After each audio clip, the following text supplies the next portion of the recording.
Ves čas eno isto. Nove forme so potrebne. Če jih pa ni, je pa boljše nič. Začetek avantgard, ne avantgarde, ker je bilo več med seboj različnih konkurenčnih si avantgard, je bil futuristični manifest Italijana Filippa Tomasa Marinetija, ki ga je napisal leta 1909 in v njem pravi: Mi, mladi in močni futuristi, nočemo več slišati o preteklosti. Uničiti hočemo muzeje, knjižnice in akademije vseh vrst. Ja, predvsem je šlo za to, da se je nekdo samo boljše ali pa slabše delal, kot da nekaj doživlja, ne pa da je to zares živel. To je bilo bistvo pri Stanislavskem in bomo zdaj... To bosta vidva to zdaj odigrala, zato da boste razumeli, o čem govorim.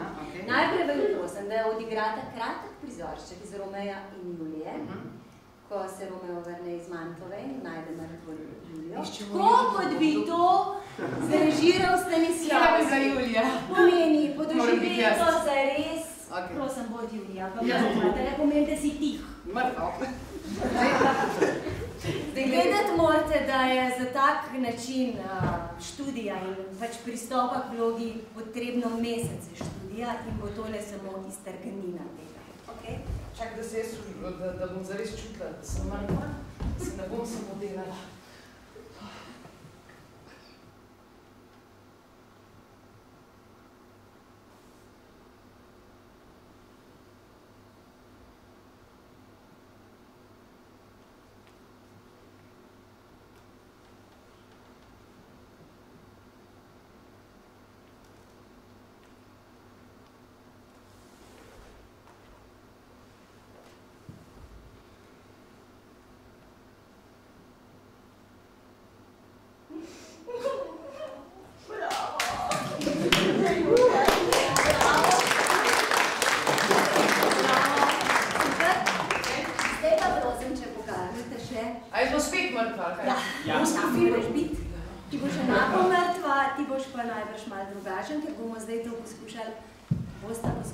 Prikazati, kako si predstavljamo, da so to igro učili v gledaliških šolah pred časom Stanislavskega.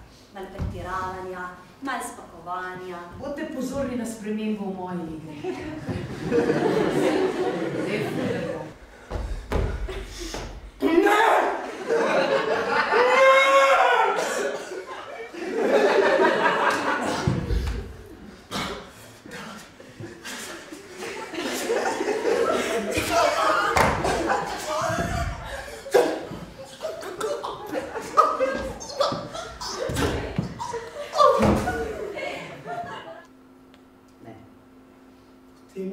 Klasiki sranje in jih bom raztrgal! Pojdi zdaj k brezposelnim in jih prepričaj, da se morajo včlaniti v revolucionarno fronto. To od tebe zahtevamo v imenu partije. Posameznik ima dve očesi. Partija ima tisoč oči. Posameznik vidi eno mesto. Partija vidi 7 držav. Posameznika se da uničiti. Partije pa se ne da uničiti. Največ vas zanima, kaj se je zgodil s Stanislavskim in z Manjakom. Stanislavski se je kar dobro znašel. Jasno, pobrali so mu vse premoženje, ampak njegov psihološki realizem je bil še vedno realizem, torej za oblast sprejemljiv. To pa ni bilo vse, ne? Recimo, slikarji so razstavljali prazna platna. Pesniki so pisali sonete iz samih enakih črk. Najdlje v vsem tem pa je šel bolgarsko-francoski par, Kristo in Jean-Claude, ki sta v nemškem mestu Kassel leta 1968 razstavila 5600 kubičnih metrov zraka. Ampak kljub vsej tej tišini in praznini, pa še zmeraj ni bilo konca umetnosti. Prišel je postmodernizem, neoavantgarda, arte povera, pop art, public art, land art, body art, retrogardizem, Pozdramsko gledališče. Brit art. Ja, pa še veliko drugih zanimljivih stvari.